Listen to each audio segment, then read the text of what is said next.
अधिवेशनामध्ये महत्त्वाच्या चर्चा देखील केल्या जाणाऱ्याचं दिसून येत आहे। निश्चित मनोज, तुम्ही असेच जोडलेले राहा। आणखी एका बातमी संदर्भात तुमच्याकडून तपशील हवाय।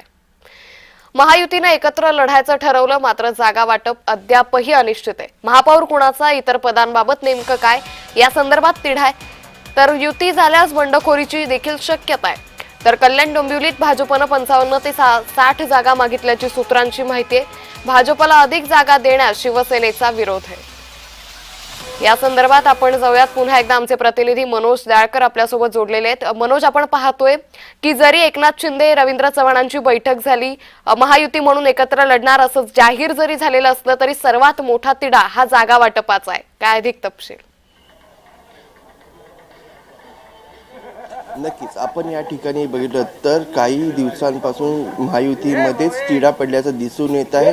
या ठिकाणी जे एकमेकांचे पक्ष नेते आहेत ते आपल्या पक्षामध्ये घेण्यासाठी यावरती वाद हा दिसून येत आहे। आणि त्यातच आपण आता रवींद्र चव्हाण आणि उपमुख्यमंत्री एकनाथ शिंदे यांची बैठक देखील झाली आणि या बैठकीमध्ये दोघांमध्ये चर्चा देखील झाली। पण आपण बघितलं तर जागा वाटपासंदर्भात देखील या दोघांमध्ये अद्यापही अडचणी आहेत आणि मोठ्या या ठिकाणी अडचण महापौर कोण होणार आणि इतर पदांबाबत काय या संदर्भात देखील या ठिकाणी महायुतीमध्ये संभ्रम आहे। तसंच आपण बघितलं तर महापालिका निवडणुकीतील ठिकाणी संघर्ष आणि जागा वाटपाचा फॉर्म्युला निश्चित करणे या ठिकाणी आपण बघितलं तर महायुतीला हे कठीण होणार आहे, कारण की मोठ्या संख्येमध्ये इच्छुक आहेत आणि त्या संदर्भात त्यांना कुठे कुठे जागा द्यायच्या आणि कोणाकोणाला उभं करायचं आणि कशा पद्धतीने, कारण की एका ठिकाणी शिवसेना आपली ताकद दाखवते आणि एका ठिकाणी भाजप आपली ताकद दाखवते, त्यामुळे हा मोठा वाद या ठिकाणी निर्माण होतो। तसंच जे नगरसेवक मोठ्या प्रमाणामध्ये ठाकरेंच्या शिवसेनेकडे आहेत ते त्यांची जागा सेनेला देण्यात यावी, पण या ठिकाणी भाजपचा हा मोठ्या प्रमाणात विरोध देखील असणार, कारण की भाजप देखील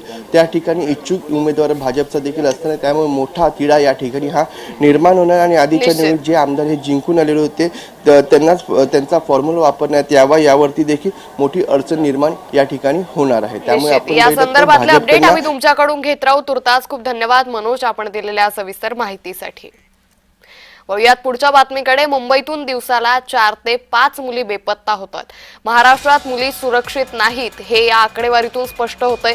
गेल्या 10 महिन्यात मुलींच्या अपहरणाचे 1187 गुन्हे